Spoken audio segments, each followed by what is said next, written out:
반갑습니다. 오늘은 바이블 에센스 76번째 시간입니다. 오늘은 바울이 전해준 성령론에 대해서 공부를 하도록 하겠습니다. 사실 바울의 성령론을 1시간 만에 공부한다는 것은 말이 안 되는 이야기죠. 미국의 고든 디피라고 하는 유명한 신학자가 있었는데요. 이분이 바울의 성령론에 대해서 책을 한 권 썼습니다.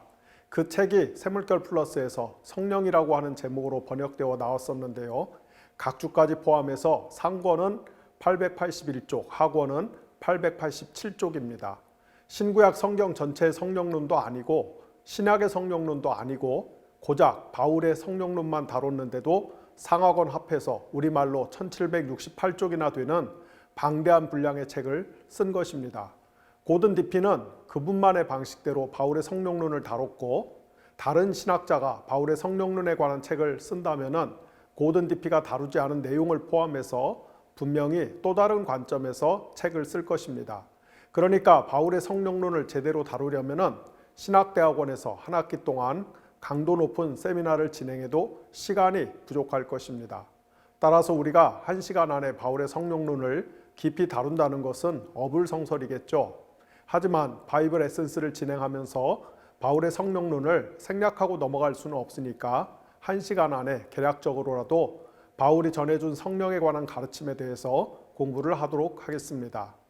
사람에게는 척추뼈가 있죠. 척추는 사람 몸의 중심을 잡아주는 기둥 역할을 수행하는 뼈로 경추 7개, 흉추 12개, 요추 5개, 천추 5개, 미추 4개 등 총 33개의 척추뼈로 구성되어 있고요. 위로는 머리를 받치고 아래로는 골반과 연결되어 있습니다. 여러분이 너무나 잘 아시는 것처럼 척추가 건강해야만이 우리 몸이 똑바로 서서 제대로 기능을 할 수가 있습니다. 기독교는 삼위일체 하나님에 대한 신앙을 고백하는 종교입니다. 곧 기독교는 하나님이 성부와 성자와 성령 세 분이 계시며 성부와 성자와 성령 하나님은 모두 동일하고 동등한 하나님이시라는 신앙을 고백합니다. 말하자면은 삼위일체 교리는 기독교 신학과 신앙의 척추뼈와 같습니다. 따라서 삼위일체 신학과 신앙이 바로 정립되어 있어야만이 교회와 신자의 신앙이 똑바로 서서 건강하게 기능할 수 있습니다. 통상은 삼위일체에 관한 교리를 조직신학의 신론에서만 다루는 경향이 강하지만은 제가 볼 때는 삼위일체 신학은 기독교 신론뿐만 아니라 기독론, 성령론, 구원론, 인간론, 교회론, 종말론 등 기독교 신학의 모든 분야와 깊은 연관을 맺고 있는, 따라서 기독교 신학과 신앙에서 척추뼈 역할을 수행하는 가장 핵심적인 가르침입니다. 성경을 통해 자신을 계시하신 창조주 하나님이 삼위일체로 존재하신다는 말은 앞서 말씀드린 것처럼 하나님이 한 분이 아니라 성부와 성자와 성령 이렇게 세 분이 계시며 성부와 성자와 성령 하나님 모두 동일하고 동등한 하나님이시라는 뜻입니다. 기독교 역사에서 어떤 사람들은 성부와 성자와 성령 하나님이 동일하고 동등한 하나님이 아니라 세 분 하나님 사이에 위계 질서가 존재한다고 믿고 성부가 제일 높은 하나님, 성자는 그 다음 높은 하나님, 성령은 세 번째로 높은 하나님이라고 주장하였는데요. 이런 입장을 가리켜서 삼신론이라고 해서, 즉 서로 계급이 다른 하나님이 셋 존재한다고 해서 이단으로 간주합니다. 반대로 기독교 역사에서 어떤 사람들은 하나님은 본래 한 분이신데 상황에 따라 어느 때는 성부로 나타나기도 하고 또 어떤 경우에는 성자로 또 어떤 경우에는 성령으로 나타나신다고 주장하였는데요. 이런 입장을 양태론이라고 하여 역시 이단으로 간주합니다. 다시 말씀드리지만은 정통신학에서는 하나님은 성부와 성자와 성령 하나님 세 분으로 존재하지만 이게 삼위의 뜻입니다. 그 세 분 하나님이 동일하고 동등한 본질을 공유하셨다는 뜻에서 이게 일체의 뜻입니다. 하나님이 삼위일체로 존재한다고 고백하는 것입니다. 삼위일체 신학은 기독교를 세상의 여타 종교와 확연히 구별시켜주는 가장 현저한 표지입니다. 세상의 여타 종교는 가령 유대교나 이슬람교처럼 철저한 유일신론을 주장하거나 아니면은 고대 수메르, 이집트, 바빌론, 그리스, 로마의 종교처럼 또는 고대 동양의 민속신앙들처럼 신들의 세계, 강고한 하이라키 혹은 피라미드 체제가 구축되어 있다고 믿는 다신론으로 나눠집니다. 이에 반해 기독교는 하나님이 한 분이 아니라 세 분이 계시지만은 그 하나님 사이에 어떤 차등이나 위계 질서가 존재하는 것이 아니라 성부와 성자와 성령 하나님 모두 동일하고 동등한, 따라서 한 하나님이심을 믿는 아주 독특한 신관을 가진 종교입니다. 오늘 우리는 바울의 성령론에 대해서 집중적으로 공부할 것인데요. 성령론과 관련지어 말씀을 드리자면 참으로 유감스럽게도 상당수 한국의 그리스도인들이 성령 하나님을 무슨 영적 파워나 기운 같은 것으로 오해하는 것들을 어렵지 않게 봅니다. 여기에는 몇 가지 원인이 있겠지만은 한국의 그리스도인들이 성령 하나님을 우주 안에 내재하는 특별한 힘이나 기운으로 오해하게 만든 데는 1970, 80년대에 한국교회를 쥐락펴락했던 부흥사들의 역할이 결정적이었습니다.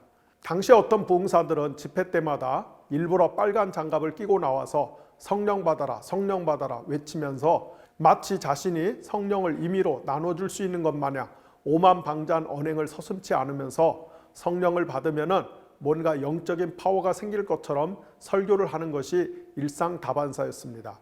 또는 성령을 받으면 뭔가 몸에 새로운 기운이 북돋아져서 몸이 뜨거워지거나 신기한 체험을 하는 것이 바람직한 신앙생활이라고 오해하게 만들었습니다. 그래서 그런 종류의 설교를 들으면서 청중들이 자신도 모르게 성령 하나님을 비인격적인 어떤 힘이나 기운으로, 가령 마치 인도의 뉴에이지 종교에서 경험하는 것 같이 우주 안에 존재하는 어떤 특별한 힘과 합일이 되어 영적으로 강해지게 만드는 힘으로 오해하게 되었습니다. 하지만 이것은 근본적으로 잘못된 생각입니다. 성령은 우주 안에 존재하는 어떤 힘이나 기운 같은 것이 아니라 거룩한 삼위일체 하나님의 한 분으로서 인격적인 하나님이십니다. 따라서 우리는 성령 하나님을 비인격적인 에너지로 취급하려는 미혹에 넘어가면 안 되고요. 반대로 성령 하나님을 인격적으로 극진히 섬기도록 우리의 언행을 삼가고 조심해야만 하겠습니다.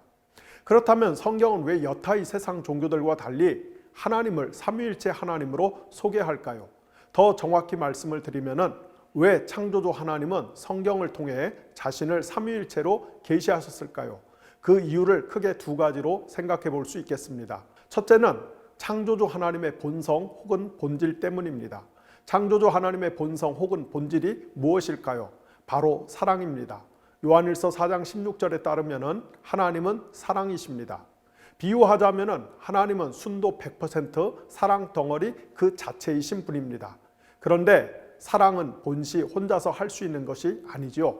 사랑을 하려면은, 사랑을 올바로 표현하려면은 상대가 있어야만 합니다.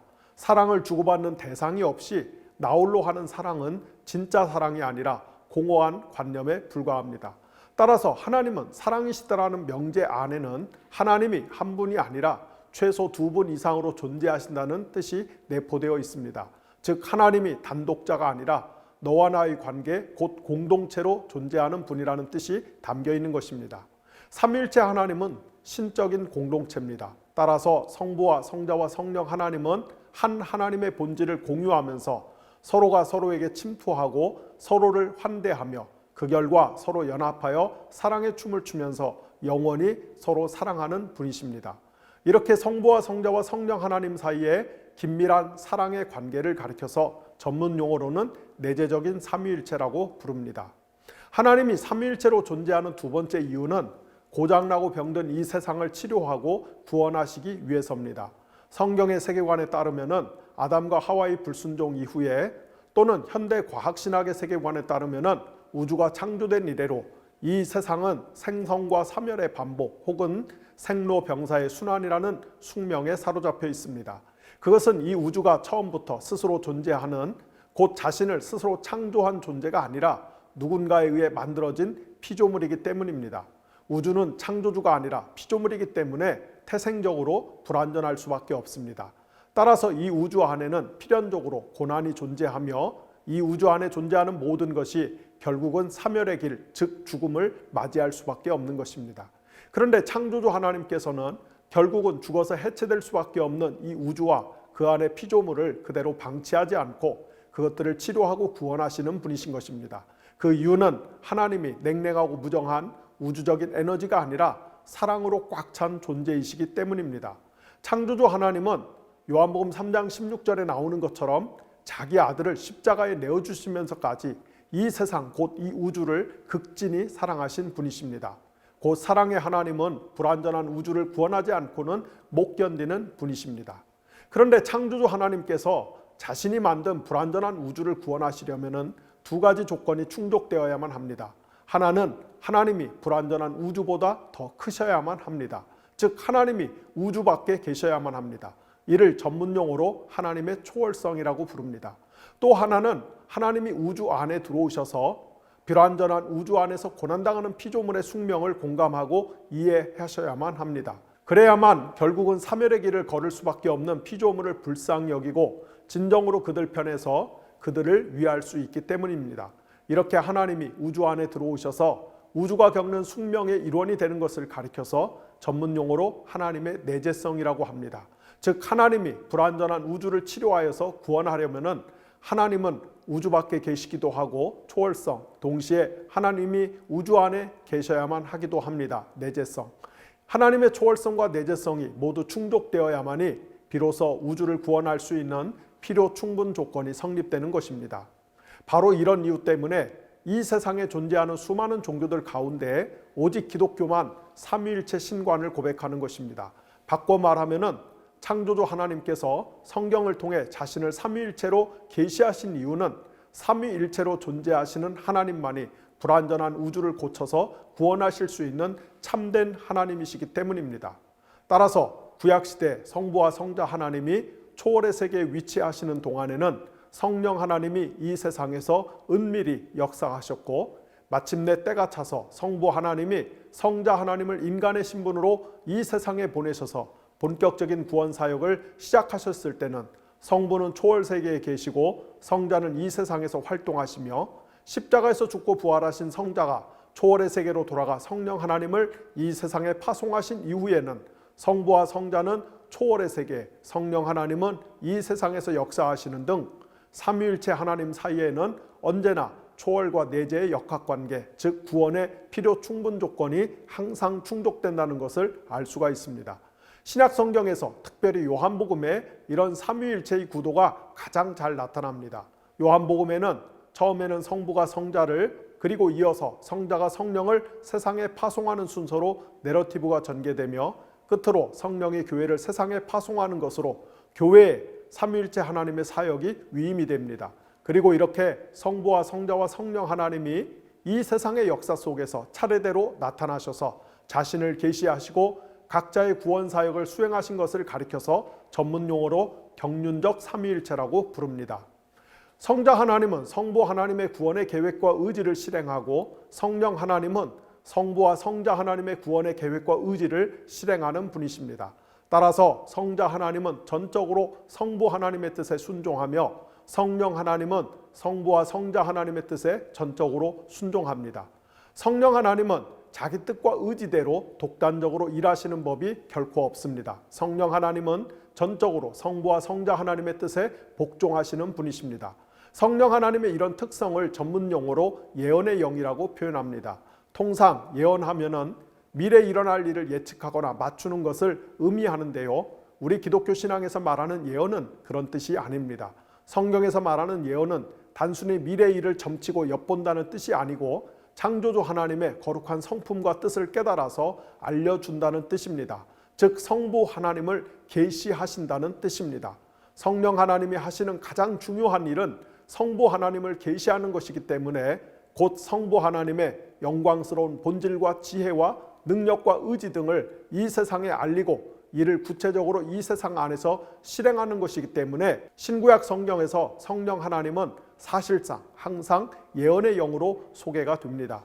이와 관련하여 바울은 고린도전서 2장 7절부터 12절에서 다음과 같이 말하고 있습니다. 우리는 비밀로 감추어져 있는 하나님의 지혜를 말합니다. 그것은 하나님께서 우리를 영광스럽게 하시려고 영세전에 미리 정하신 지혜입니다. 이 세상 통치자들 가운데는 이 지혜를 아는 사람이 하나도 없습니다. 그들이 알았더라면 영광의 주님을 십자가에 못 박지 않았을 것입니다. 그러나 성경에 기록한 바 눈으로 보지 못하고 귀로 듣지 못한 것들, 사람의 마음에 떠오르지 않는 것들을 하나님께서는 자기를 사랑하는 사람들에게 마련해 주셨다 한 것과 같습니다. 하나님께서는 성령을 통하여 이런 일들을 우리에게 계시해 주셨습니다. 성령은 모든 것을 살피시니 곧 하나님의 깊은 경륜까지도 살피십니다. 사람 속에 있는 그 사람의 영이 아니고서야 누가 그 사람의 생각을 알 수 있겠습니까? 이와 같이 하나님의 영이 아니고서는 아무도 하나님의 생각을 깨닫지 못합니다. 우리는 세상의 영을 받은 것이 아니라 하나님에게서 온 영을 받았습니다. 그것은 하나님께서 우리에게 은혜로 주신 선물들을 우리로 하여금 깨달아 알게 하시려는 것입니다. 이렇게 예언의 영이신 성령은 성부 하나님의 은밀하고 깊은 속사정을 낱낱이 헤아리시고 깨달아서 우리에게 알려주시는 분입니다. 신약성경 사복음서에 따르면 예수께서 공생애를 시작하실 때 곧 요단강에서 세례 요한에게 침례를 받으실 때 하늘로부터 성령이 내려오셔서 예수가 하나님의 독특한 종류의 아들이심을 공개적으로 선언하시고 예수를 강력하게 무장시키셨습니다. 성령으로 무장한 예수는 하나님 나라의 복음을 선포하고 각종 질병으로 고통당하는 자들을 치유하며 귀신 들린 자들을 깨끗게 하셨습니다. 베드로는 사도행전 10장 36절부터 38절에서 이를 다음과 같이 요약합니다. 하나님께서는 이스라엘 자손에게 말씀을 보내셨는데 곧 예수 그리스도를 통하여 평화를 전하셨습니다. 예수 그리스도는 만민의 주님이십니다. 여러분이 아시는 대로 이 일은 요한의 세례 사역이 끝난 뒤에 갈릴리에서 시작하여 온 유대 지방에서 이루어졌습니다. 하나님께서 나사렛 예수에게 성령과 능력을 부어주셨습니다. 이 예수는 두루 다니면서 선한 일을 행하시고 마귀에게 억눌린 사람들을 모두 고쳐주셨습니다. 그것은 하나님께서 그와 함께 하셨기 때문입니다. 이를 우리가 바이블 에센스를 통해 공부하는 식으로 바꿔서 표현하면 성령으로 무장한 예수는 구약의 성전을 대신하고 대치할 종말론적인 새 성전을 건축할 것을 예고하시고 희년을 선포하셨으며 흩어진 하나님의 백성을 한데 모아 그들을 배불리 먹이시며 치료하는 사역을 수행하셨습니다.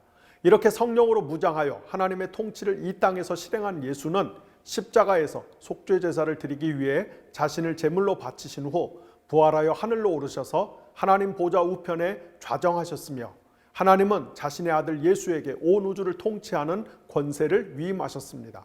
하나님의 보좌 우편에서 온 우주를 통치할 권세를 받은 성자 예수는 성부 하나님께 성령을 받아서 그 성령을 세상에 파송하셨습니다. 성령은 본래 성부 하나님의 영이신데요, 부활하시고 승천한 예수께서 성부 하나님으로부터 성령을 받아 이 세상에 파송하셨기 때문에 이제 성령은 성부 하나님의 영인 동시에 성자 예수의 영으로서 지상에서 활동하십니다. 이 때문에 사도행전의 저자인 누가는 사도행전 16장 7절에서 예수의 영인 성령께서 바울의 선교팀을 오늘날 터키 지역인 아시아가 아니라 유럽의 관문인 마게도니아의 빌립보로 인도하셨다라고 증언하며 훗날 바울도 로마 감옥에서 사형 집행을 기다리는 동안 빌립보 교회에 보낸 편지 1장 19절에서 여러분의 기도와 예수 그리스도의 영, 곧 성령의 도우심으로 자신이 석방될 것을 확신한다고 고백합니다. 성부 하나님의 영인 동시에 성자 예수의 영으로서 이 땅에 오신 성령은 하나님의 백성 안에 임재하시고 내주하시면서 그들을 하나님의 거처, 곧 하나님의 새로운 성전으로 만드십니다. 구약 시대에는 예루살렘에 세워진 돌로 만든 건물이 하나님의 성전이었지만은 신약 시대 오순절 이후에는 우리 사람의 몸이 하나님의 성전이 되었습니다. 그래서 바울은 고린도전서 3장 16절에서 다음과 같이 반문합니다. 여러분은 하나님의 성전이며 하나님의 성령이 여러분 안에 거하신다는 것을 알지 못합니까? 또 그는 고린도전서 6장 19절과 20절에서도 같은 말을 합니다. 여러분의 몸은 여러분 안에 계신 성령의 전이라는 것을 알지 못합니까? 여러분은 성령을 하나님으로부터 받아서 모시고 있습니다. 여러분은 여러분 자신의 것이 아닙니다. 여러분은 하나님께서 값을 치르고 사들인 사람입니다. 그러므로 여러분의 몸으로 하나님을 영화롭게 하십시오. 따라서 우리의 몸, 곧 우리의 실존은 하나님의 종말론적인 새 성전 또는 하나님의 살아있는 성전입니다. 하나님의 성전으로서 우리는 하나님을 영화롭게 하는 삶을 살아야만 합니다. 그럼 대관절 하나님을 영화롭게 한다는 것은 무슨 뜻일까요? 내가 이 세상에서 남들과의 경쟁에서 이겨 성공하고 출세하면 그것이 하나님을 영화롭게 하는 것일까요? 애석하게도 절대 다수의 한국 그리스도인들이 그렇게 생각하고 삽니다. 자신이 이 세상에서 출세하고 성공하면 하나님을 영화롭게 하는 것이고 반대로 자신이 이 세상에서 실패하고 추락하면 하나님을 수치스럽게 하는 것이라고 생각합니다. 교회에서 그렇게 잘못 가르쳤기 때문입니다. 그러나 한번 생각해 보시기를 바랍니다. 여러분 자신이 이 세상에서 성공하고 출세하면 여러분 자신이 영화로워지는 것이지 그게 대체 하나님의 영광과 무슨 상관이 있습니까? 우리의 성공과 실패를 하나님의 영광과 관련지어 생각하는 버릇은 엄혹한 피라미드 체제에서 나의 생존을 보장받고 내 욕망을 채우기 위해 내 꿈과 소원을 하나님께 일방적으로 투사하는 것이지 하나님의 진짜 영광과는 아무런 상관이 없다는 것을 알아야만 하겠습니다. 우리가 하나님의 성령을 받아 하나님의 살아있는 새 성전이 되어 하나님을 영화롭게 한다는 것은 우리가 하나님의 아들 예수 그리스도를 본받아 그분처럼 산다는 뜻입니다. 즉 나사렛 예수께서 성령을 받아 그리고 성령으로 무장하여 하나님 나라를 선포하며 복음을 전하고 병든 자를 고치고 귀신 들린 자를 깨끗게 하신 것처럼 이 세상을 하나님의 생명이 가득한 공간으로 변화시키는 삶을 사는 것입니다. 제가 이전의 강의에서 여러 차례 말씀을 드렸듯이 구약의 예언자들이 예고했던 종말론적인 메시아, 왕, 대제사장, 목자로서 이 땅에 오신 하나님의 아들 예수는 새로운 성전을 세우고 희년을 선포하는 것이 자신의 메시아적 핵심 과업임을 아셨습니다. 그래서 누가복음 4장 18절과 19절에 따르면 예수는 공생애를 시작하면서 이사야서 61장 1절 2절 말씀을 인용하여 자신의 사명을 다음과 같이 요약하셨죠. 주님의 영이 내게 내리셨다. 주님께서 내게 기름을 부으셔서 가난한 사람에게 기쁜 소식을 전하게 하셨다. 주님께서 나를 보내셔서 포로된 사람들에게 해방을 선포하고 눈먼 사람들에게 눈뜸을 선포하고 억눌린 사람들을 풀어주고 주님의 은혜의 해 곧 희년을 선포하게 하셨다. 따라서 예수께서 하나님 나라 곧 하나님의 통치를 선포하면서 병자를 고치고 귀신 들린 자를 깨끗게 하신 일체의 사역은 그분이 선포했던 희년이 현실에서 구체화된 사례들이라고 할 수 있겠습니다. 우리가 성령을 받아 살아있는 새로운 성전이 된 것은 우리의 주님이신 예수께서 2000년 전에 이미 실행했던 종말론적인 희년을 지금도 계속 선포하여 이 세상에 하나님의 생명을 가득 불어넣는 삶으로 소명을 받았다는 뜻입니다. 그리고 우리가 이 소명에 충실하게 살 때 바로 그런 삶의 모습이 하나님께 영광이 되는 것입니다. 본래 하나님의 영광이라고 하는 말은 하나님의 본질이 드러난다는 뜻입니다. 따라서 우리가 하나님께 영광을 돌린다는 말은 우리의 존재와 삶을 통해 하나님의 본질을 드러낸다는 말입니다. 삼위일체 하나님은 어떤 분이신가요? 앞서도 말씀을 드렸듯이 하나님은 사랑으로 충만한 분입니다. 한마디로 하나님은 사랑의 화신입니다. 사랑의 특징은 타자를 위해 끊임없이 자신을 내어주고 베풀며 섬기는 데 있습니다. 사랑은 결코 이기적이지 않습니다. 진정한 사랑은 전적으로 이타적입니다. 성경을 통해 자신을 계시한 삼위일체 하나님이 바로 그런 이타적인 분이십니다. 창조주 하나님은 이 세상을 위해 자신을 완전히 내어주신 분입니다.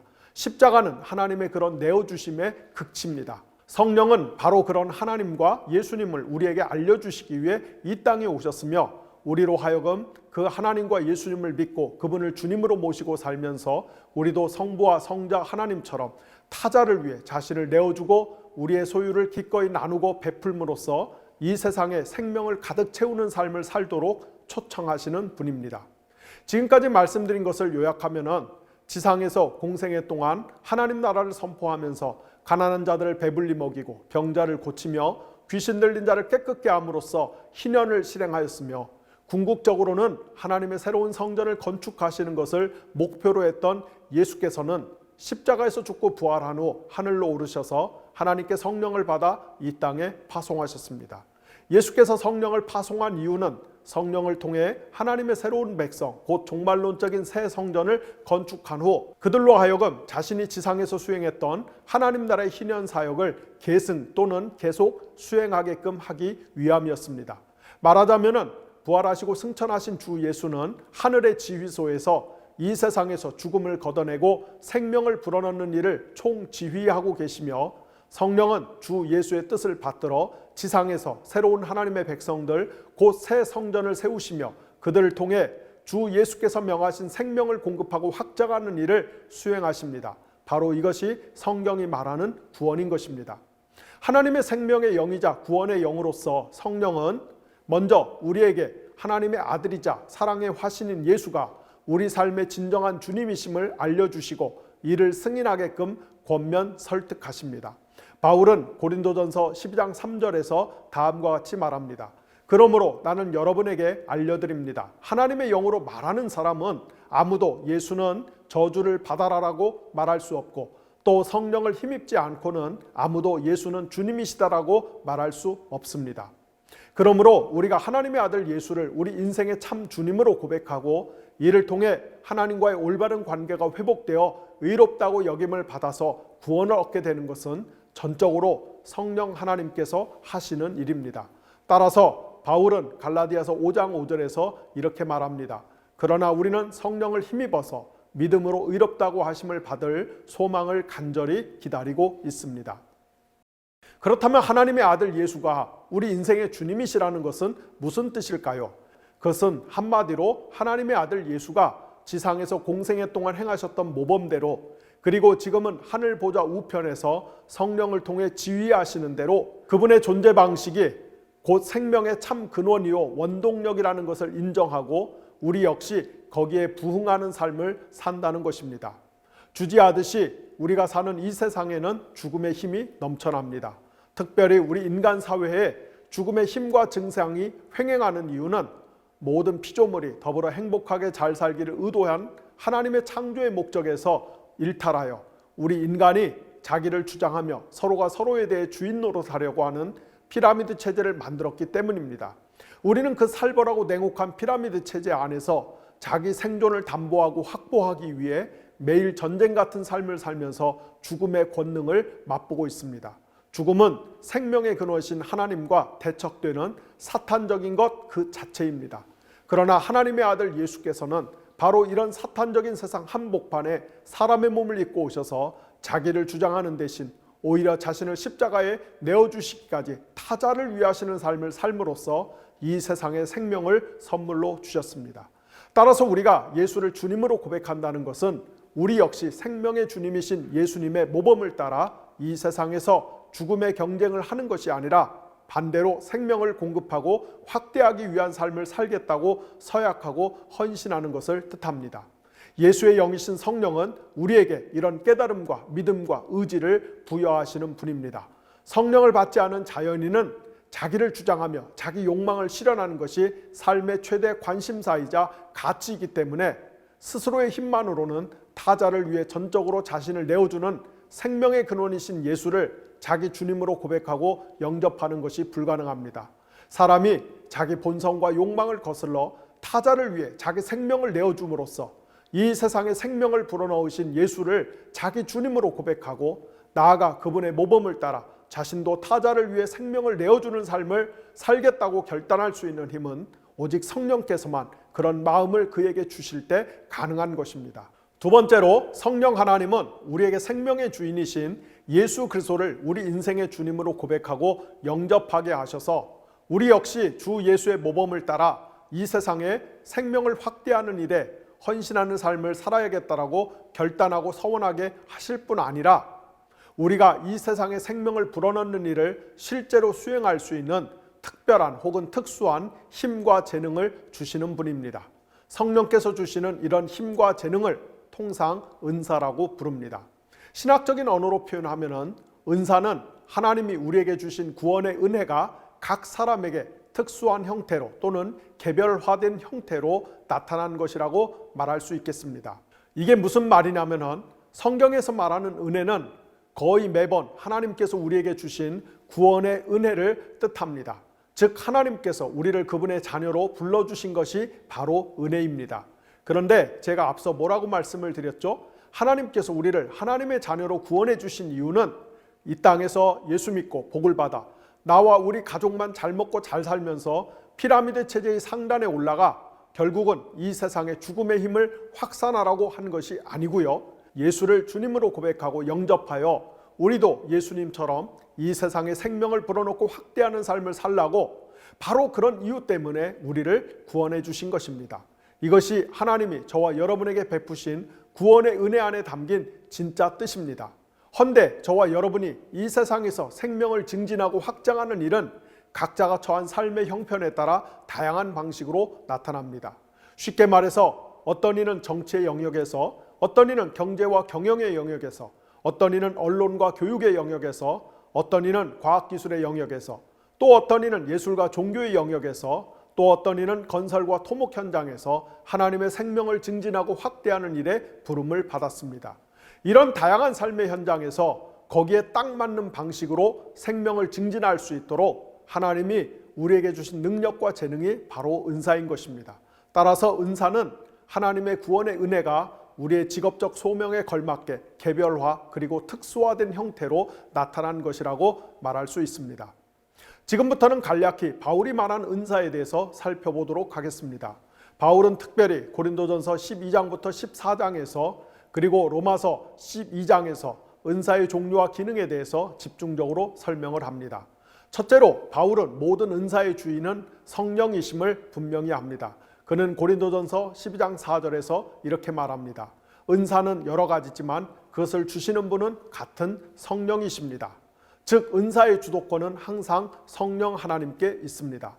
둘째로 바울은 성령께서 우리에게 은사를 주시는 목적은 우리 자신을 뽐내고 빛나게 하기 위함이 아니라 오직 주 예수 그리스도를 섬기게 하기 위해서, 즉 예수님이 기뻐하시는 생명을 이 땅에서 증진하고 증폭하기 위해서라고 말합니다.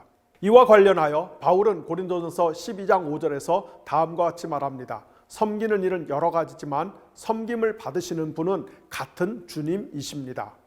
셋째로 바울은 성령께서 우리에게 은사를 주시는 목적은 우리 개인의 이익을 위해서가 아니라 모두의 이익을 위해서, 즉 공동체의 유익을 위해서라고 말합니다. 바울은 고린도전서 12장 7절에서 이렇게 말합니다. 각 사람에게 성령을 나타내 주시는 것은 공동의 이익을 위한 것입니다.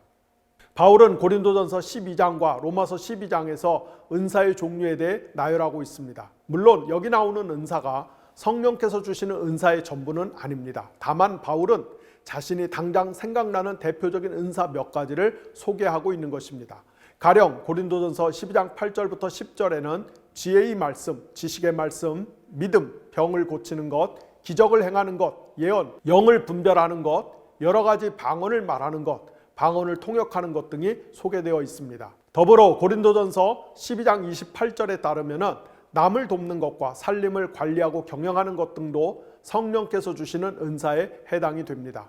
한편 바울은 로마서 12장 7절에서 섬기는 일, 가르치는 일, 권면하는 일, 나누어 주는 일, 지도하는 일, 자선을 베푸는 일도 모두 성령의 은사라고 말하고 있습니다.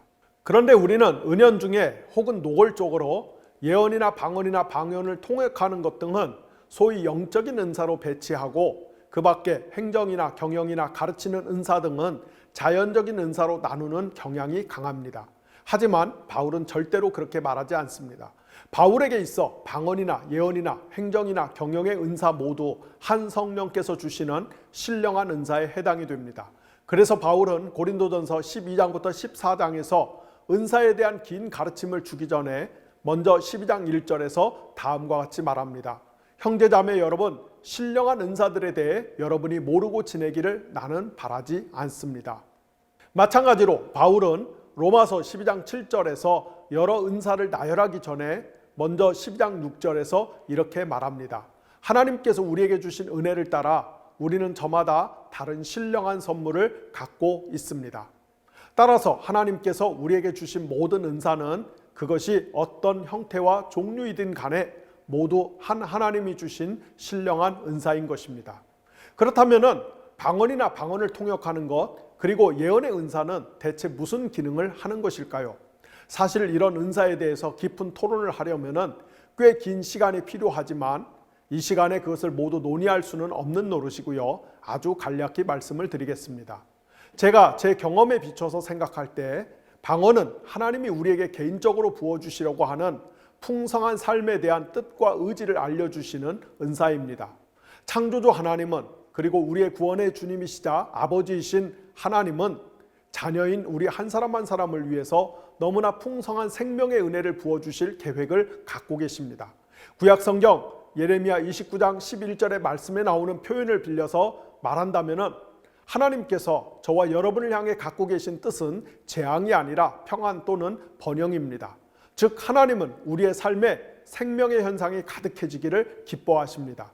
그리고 하나님이 우리에게 주신 생명의 현상, 곧 정의와 평화와 안녕을 혼자만 독점하고 독차지하는 것이 아니고 다른 사람들과 적극적으로 공유하고 나누어서 이 세상에 생명의 강이 흘러가기를 원하십니다. 그런데 우리는 그런 하나님의 뜻을 망각하거나 오해하고 오로지 나와 우리 가족만 잘 먹고 잘 살려는 욕심에 사로잡혀 살 때가 부지기수죠. 그래서 하나님은 성령을 통해, 특별히 방언을 통해 내가 너의 먹고 사는 문제는 완전히 책임질 테니 너 혼자만의 삶에 대해 지나치게 걱정하면서 이기적으로 살지 말고 내가 네게 주는 은사와 복을 다른 사람들과 기꺼이 나누라고 말씀하십니다.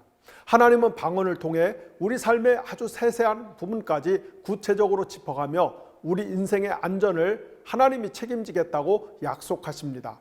좀 더 구체적으로 말씀을 드리면은 하나님은 방언 기도를 통해 우리가 낙심할 때는 위로와 격려를 베풀어 주시고 우리가 범죄했을 때는 책망과 교정을 말씀하시며 우리가 앞길이 답답하고 막막할 때는 필요한 지혜와 분별을 주시겠다라고 말씀하십니다.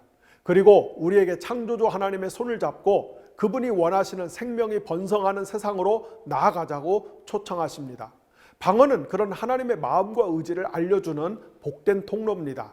우리가 방언을 말할 때 방언은 이 세상에서 우리가 사용하는 일반적인 언어 체계와는 완전히 다르기 때문에 따라서 우리는 방언으로 이해할 수 없는 짧은 언어를 반복적으로 말하면서 답답할 수밖에 없지만은 그러나 그런 답답함에도 불구하고 우리는 실제로는 방언을 통해서 창조주 하나님의 생명의 확대에 참여하는 놀랍고 신비한 기도를 드리고 있는 것입니다. 그러므로 방언 기도는 많이 하면 할수록 유익합니다.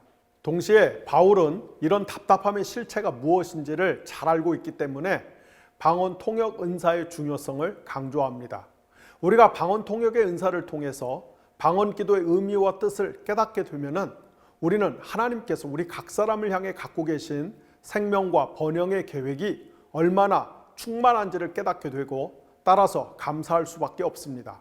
현상적으로는 방언으로 기도할 때 가령 랄랄라 소리만 주구장창 반복하는 것 같지만은 따라서 우리가 드리는 방언 기도가 무의미하고 공허하게 느껴질 수도 있지만은 그러나 방언 통역을 해보면은 우리가 단발음처럼 내는 방언 소리에 얼마나 깊고 풍성한 뜻이 담겨 있는지를 깨닫게 되고 놀라게 됩니다. 이렇게 방언 통역이 하나님이 자기 백성 한 사람 한 사람에게 갖고 계신 가장 좋은 계획과 뜻을 알려주는 훌륭한 통로 역할을 하기 때문에 방언 통역은 예언 기도와 동일한 효과를 자아냅니다. 다만 바울은 방언 통역이 행여라도 사람이 방언을 자의적으로 함부로 해석하는 것이 되지 않게 하기 위해서 방언 통역의 은사를 가진 복수의 사람들이 돌아가면서 차례대로 통역을 하면서 방언 통역의 진위 여부를 분별할 것을 가르칩니다. 앞서도 말씀드린 것처럼 기독교에서 말하는 예언은 미래를 점치는 것이 아니고 이 세상의 창조주요 구원자이신 하나님께서 우리를 향해 갖고 계신 선한 뜻과 의지와 계획들을 친절하게 알려주시는 것이기 때문에 성경적인 예언은 기본적으로 위로와 격려와 권면의 성격을 띱니다. 따라서 여러분이 건전한 예언의 은사를 받은 사람들의 기도를 듣게 되면은 제일 먼저 드는 생각이 하나님이 나에 대해서 너무나 잘 알고 계시고 또 지금 내게 가장 필요한 말씀을 주시는구나라는 따뜻한 감정이 용솟음칩니다. 그래서 건전한 예언 기도를 받으면은 여러분의 마음에 힘이 나고 소망이 생깁니다. 이것은 기독교에서 말하는 예언 기도가 기본적으로 위로와 격려의 성격을 띠고 있기 때문입니다.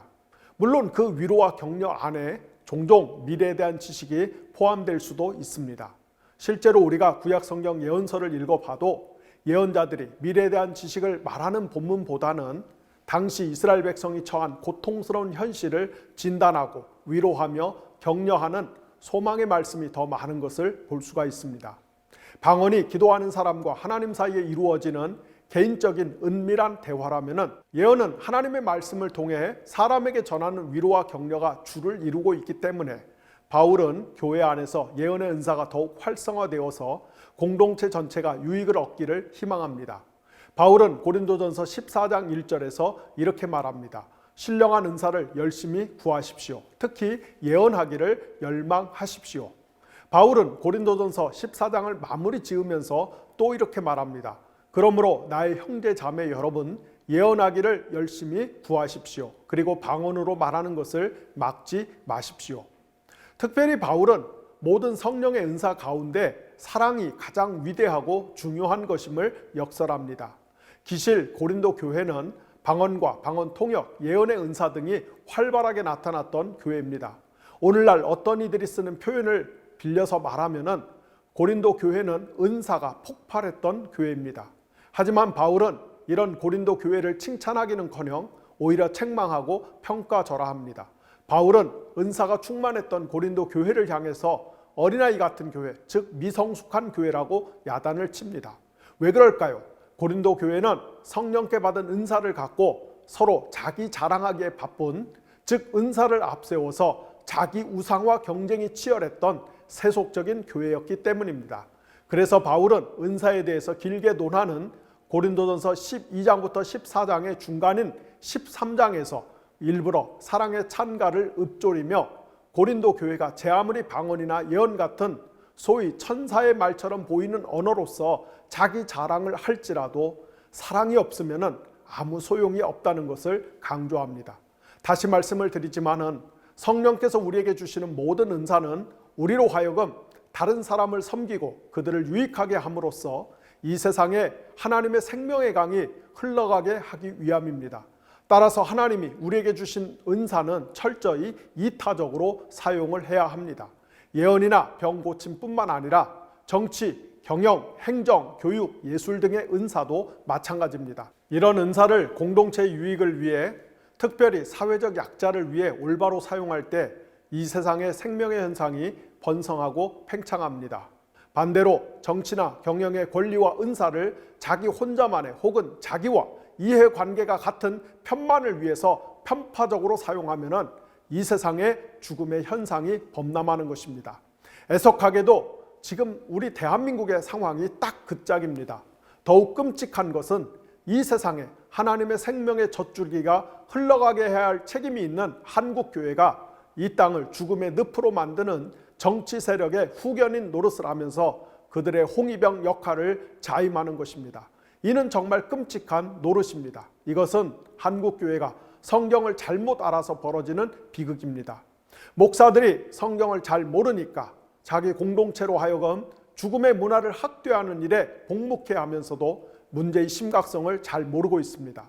우리는 야고보가 다음과 같이 경고한 것을 유념해야만 하겠습니다. 나의 형제 자매 여러분, 여러분은 선생이 되려고 하는 사람이 많아서는 안 됩니다. 여러분이 아는 대로 가르치는 사람인 우리가 더 큰 심판을 받을 것입니다. 생각해 보십시오. 지난 100년 동안 한국교회가 공부 못하면 신학교 가고, 딱히 할 일 없으면 신학교 가고, 사업하다 망하면 신학교 가고, 시간이 남아돌면 신학교 가고, 심지어 2주 코스, 한 달 코스로 신학을 공부하게 유혹해서 누구나 목사가 될 수 있게끔 목사 자격증을 남발한 결과 성경의 근본 도리와 정신을 전혀 이해 못하는 사람들이 목사가 되어서 생명의 문화를 확대하는 일이 아니라 죽음의 세력을 이롭게 하는 일에 앞장서서 교회를 미혹하고 교인들을 선동한 결과가 지금의 한국교회의 현 주소입니다. 정말로 부끄럽고 참담한 일입니다. 다시 한번 강조하지만은 사도 바울에 따르면은 하나님께서 우리를 구원하신 가장 근본적인 목적은 우리에게 다양한 은사를 주셔서 그 은사를 앞세워 서로 자랑하면서 이 세상의 피라미드 체제 안에서 더 우월한 지위를 차지하게 하시기 위함이 아닙니다. 바울에 따르면은 하나님이 우리를 구원해 주신 이유는 우리로 하여금 그분의 아들 예수 그리스도를 본받아 살게 하기 위함입니다. 바울은 고린도후서 3장 17절과 18절에서 이 점을 분명히 밝힙니다. 주님은 영이십니다. 주님의 영이 계신 곳에는 자유가 있습니다. 우리는 모두 너울을 벗어버리고 주님의 영광을 바라봅니다. 이렇게 해서 우리는 주님과 같은 모습으로 변화하여 점점 더 큰 영광에 이르게 됩니다. 이것은 영이신 주님께서 하시는 일입니다. 그렇습니다. 하나님이 우리를 구원하신 진짜 이유는 우리가 성령을 힘입어 하나님의 아들 예수 그리스도를 닮게 하기 위해서입니다. 즉 하나님의 아들의 형상을 닮음으로써 궁극적으로는 하나님을 닮게 하기 위해서입니다. 성령은 우리 안에서 바로 이 일을 하시는 하나님의 영이자 예수 그리스도의 영이십니다. 따라서 바울에게 있어 성령의 은사보다 더 중요한 것은 우리의 인격과 삶을 통해 예수 그리스도를 닮는 열매를 맺는 것입니다. 간단히 말해서 은사보다 성품이 훨씬 더 중요합니다. 이와 관련하여 바울은 갈라디아서 5장 22절부터 25절에서 다음과 같이 말하고 있죠. 그러나 성령의 열매는 사랑과 기쁨과 화평과 인내와 친절과 선함과 신실과 온유와 절제입니다. 이런 것들을 막을 법이 없습니다. 그리스도 예수께 속한 사람은 정욕과 욕망과 함께 자기의 육체를 십자가에 못 박았습니다. 우리가 성령으로 삶을 얻었으니 우리는 성령이 인도해 주심을 따라 살아갑시다. 우리 주변에 보면은 성령의 은사가 강하게 나타나는 사람들 가운데 성품이 고약하고 엉터리인 사람들이 제법 많습니다. 그런데 이런 사람들이나 또는 이런 사람들을 지지하는 자들이 금과 옥조처럼 내세우는 논리가 무엇이냐면은 그 은사자가 성품은 괴팍하고 엉터리여도 그렇지만은 하나님이 그 사람을 쓰시지 않느냐, 따라서 그 사람이 하나님의 사람이 아니겠느냐는 것입니다. 하지만 이런 빈약한 논리는 성경의 지지를 받지 못합니다. 바울은 우리에게 성령의 은사가 귀중한 것이지만 그러나 더 중요한 것은 우리가 성령의 역사를 따라 예수 그리스도를 닮은 거룩한 성품으로 변화되고 그 성품과 은사를 통해 이 세상에 하나님의 생명을 풍성하게 공급하는 삶을 살아야 한다고 힘주어 강조합니다. 따라서 우리는 우리 자신의 모나고 부족한 성품을 개선하며 고치려고 노력해야지 되지도 않은 해교한 논리로 자신의 엉터리 성품을 변호하고 정당화하려는 유혹에 넘어가서는 안 되겠습니다. 몇 주 후에 바울의 종말론 시간에 더 자세히 말씀을 드리겠지만은 우리가 이 땅에서 몸을 입고 사는 동안에 또는 이 땅에서 몸적 존재로 사는 동안에 어떤 종류의 거룩하고 신실한 성품을 개발하느냐, 그리고 어떤 삶의 열매를 맺느냐라는 문제는 이 다음 역사의 종말에 저와 여러분의 몸이 구속받아 새 하늘과 새 땅에 들어갈 때 굉장히 중요한 의미를 지닙니다. 이전 강의 시간에도 제가 여러 번 말씀을 드렸지만은 성경적 종말론과 구원론은 우리 몸에서 영혼이 빠져나와 영혼은 천국에 가고 몸은 흙으로 돌아가는 것이 아니고 살아있는 영혼으로서 우리 몸 전체가 거룩하게 성화되어 종말에 하나님의 영광의 나라에 들어가는 것입니다. 그러므로 우리가 예수 그리스도를 주님으로 고백하고 우리의 성품과 몸의 행실을 통해 이 세상에서 생명을 증진하고 확대하는 일에 헌신하고 봉사하는 삶의 이력이 우리의 구원의 완성을 위해서 굉장히 의미심장한 가치를 지닙니다. 이에 대해서는 제가 바울의 종말론 시간에 더 자세히 말씀을 드리도록 하겠습니다. 바울은 성령의 은사도 소중하지만은 여러분, 바울은 오늘날 어떤 기독교인들처럼 하나님의 말씀인 성경만 중요하고 성령의 은사는 별로 안 중요하다고 말하지 않습니다. 분명히 말씀을 드립니다. 바울은 성령의 은사도 중요하다고 이야기하지만 그러나 성령이 우리 안에 임재하시면서 우리의 성품을 하나님의 성전됨에 합당하게 변화시켜 가는 일이 더욱 중요하다고 말합니다. 특별히 우리는 바울이 말한 성령의 열매가 우리가 책상 앞에서 머릿속으로 그려보는 추상적인 성품이 아니고 현대사회의 치열한 삶의 현장에서 구체적으로 개발해야 할 가치이자 덕목임을 명심해야만 하겠습니다.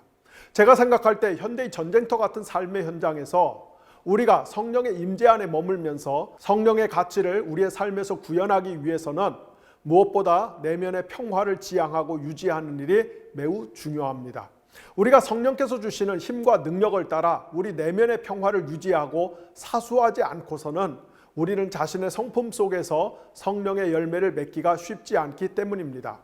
우리가 사도행전을 읽어보면은 바울이 사도로서 소명을 받고 성령이 충만해지자 그의 삶과 사역을 통해 흡사 예수 그리스도가 공생애 동안 행하셨던 것과 똑같은 기적이 빈번하게 일어난 것을 볼 수가 있습니다.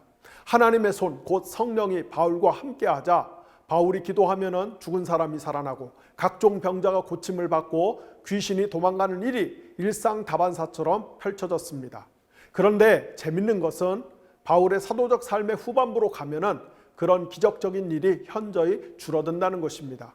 그 대신에 점점 더 예수 그리스도를 닮아가는 사도 바울의 성숙하고 원숙한 모습이 부각이 됩니다. 예컨대 빌립보서에 보면은 바울은 생애 말년에 로마 감옥에 투옥된 상태에서 사형 집행을 기다리는 순간에도 그러나 이렇게 담대하게 고백합니다.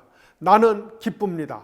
나는 너무나 기쁩니다. 다시 말하지만은 나는 너무너무 기쁩니다. 이어서 바울은 고난 중에 있는 빌립보 교인들에게도 같은 부탁을 합니다. 여러분도 기뻐하십시오. 그리고 바울은 또 이렇게 외칩니다. 여러분 아무것도 염려하지 마십시오. 오직 하나님께 더 깊고 끈질긴 기도를 드리십시오. 그리하면은 인간의 인식 능력을 뛰어넘는 하나님의 평화가 여러분의 마음과 생각을 지켜줄 것입니다.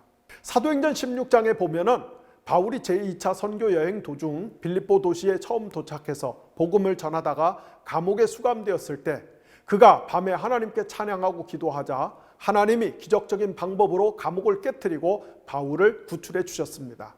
하지만 그가 생애 말년에 로마 감옥에 갇혔을 때 하나님은 바울을 감옥에서 구출해 주는 대신 그의 마음에 드리워진 죽음의 공포와 두려움의 창살로부터 그를 해방시켜서 그가 완전한 내면의 평안과 자유를 누리게 하셨습니다.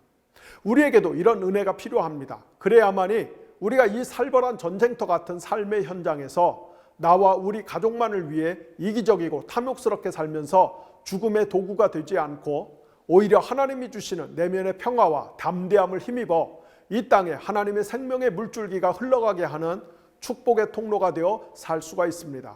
그런데 우리가 이런 놀라운 경지와 수준에 이르려면 성령으로 충만해져야만 합니다. 즉 성령께서 우리의 실존 곧 우리의 몸적 삶을 완전히 통제하셔야만 합니다. 즉 우리의 지성과 태도와 습관을 성령께서 전적으로 주도하셔야만 합니다. 바울은 에베소서 5장 18절에서 이렇게 명령합니다. 술에 취하지 마십시오. 거기에는 방탕이 따릅니다. 성령의 충만함을 받으십시오. 여기 보면은 바울은 성령 충만을 일부러 술 취함과 대조하고 있는 것을 볼 수가 있습니다. 제가 아주 오래전에 텔레비전에서 어떤 실험을 하는 것을 본 적이 있습니다.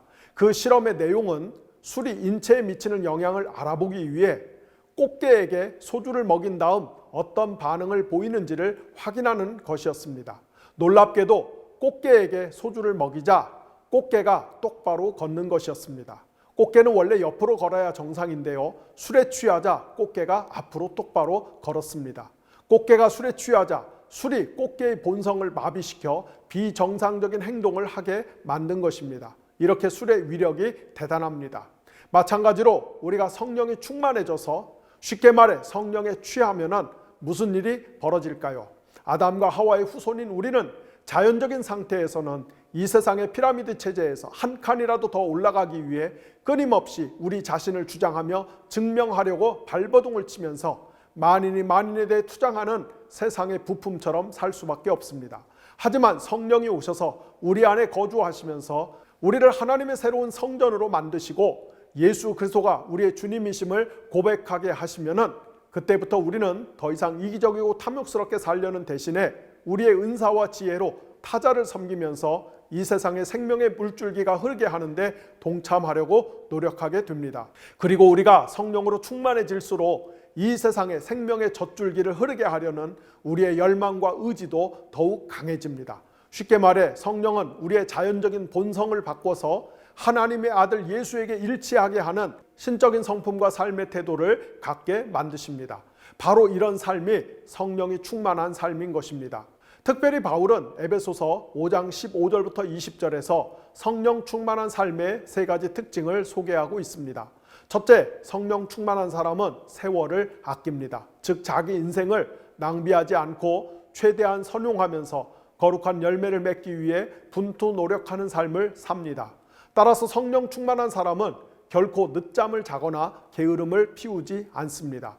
둘째, 성령 충만한 사람은 하나님의 뜻이 무엇인지를 늘 분별하려고 애씁니다.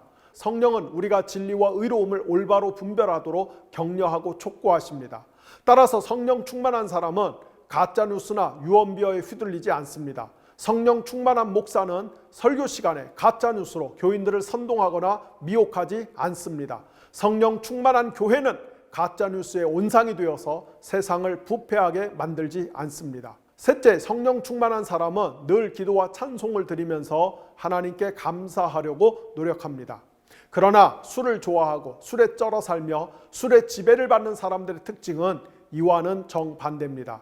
그들은 삶을 낭비하며 정신이 항상 몽롱하여 옳고 그름을 전혀 분별하지 못하며 기도와 찬송과 감사의 언어 대신에 불평과 원망과 증오의 언어로 도배를 하기 일쑤입니다.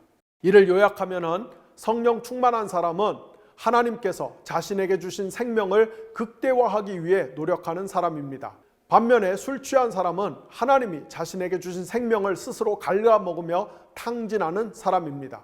따라서 만약 술을 좋아하고 술에 쩔어 사는 사람이 한 공동체의 지도자가 되면 그 공동체에는 사망의 현상이 넘쳐날 수밖에 없는 것입니다. 지금 대한민국의 현실이 딱 그렇습니다. 정치와 경제는 이미 폭망한 데다 자칫하면 한반도에서 전쟁이 벌어져서 모두가 죽게 될 판국으로 흘러가고 있습니다. 지금 한국 사람들은 정신을 바짝 차려야만 할 때입니다. 엄중히 묻습니다. 오늘날 우리는, 그리고 한국 교회는 성령 충만한 존재입니까? 아니면은 흡사 술 취한 자들과 같습니까? 지금 한국 교회는 성령으로 충만해져서 가짜 뉴스와 싸워 이기며 진리를 담대하게 증언하는 교회입니까? 또한 이 나라의 현재와 미래에 하나님의 생명의 능력을 공급하여서 이 백성으로 하여금 살맛나게 만드는 존재입니까? 아니면 술에 취해 가짜 뉴스의 온상이 되어 역사를 왜곡하고 불의하고 타락한 정치 세력의 뒷배 노릇을 하면서 죽음의 문화를 퍼뜨리며 특히 젊은 세대의 미래를 갉아먹고 있는 존재이지는 않습니까? 우리 모두 이 질문에 겸허하고 냉철하게 대답을 할 수 있어야만 하겠습니다. 부디 한국교회가 성령으로 제대로 갱신되고 충만해져서 한반도에서 사망의 문화를 증진하고 확산하는 악의 앞잡이가 아닌 예수님의 생명의 문화를 확대하는 축복의 통로, 구원의 통로가 되기를 간절히 소망합니다. 기도하겠습니다. 하나님 아버지, 감사합니다. 저희들에게 성령을 선물로 주셔서 저희가 성령님을 모시고 하나님의 새로운 성전이 되어서 우리가 하나님의 생명을 이 세상에 퍼뜨리는 생명의 발전소로 살 수 있는 은혜를 주신 것을 감사합니다. 하나님의 아들 예수께서 성령을 받아서 희년을 선포하며 이 세상에 생명을 흘려보낸 것처럼 저희도 하나님의 성령을 모시고 성령이 주시는 지혜와 재능을 10분 발휘하여서 또한 우리 삶을 온전히 들여서 이 세상에 예수님이 십자가에서 주신 그 생명의 선물을 더 널리 증거하고 더 널리 퍼뜨리는 생명의 민들레 홀씨가 될 수 있도록 도와주시기를 원합니다. 하나님, 오늘도 이 영상을 보는 분들 가운데 몸과 마음이 지치고 상하고 아프고 괴롭고 절망스럽고 사망의 골짜기를 방황하고 헤매이는 분들이 많습니다. 주님, 방문하여 주셔서 만져주시고 말씀하여 주시고 격려하여 주시고 등을 두들겨 주시고 안수하여 주셔서 그 고난과 사망의 늪에서 힘을 내서 빠져나올 수 있도록 역사하여 주시기를 원합니다.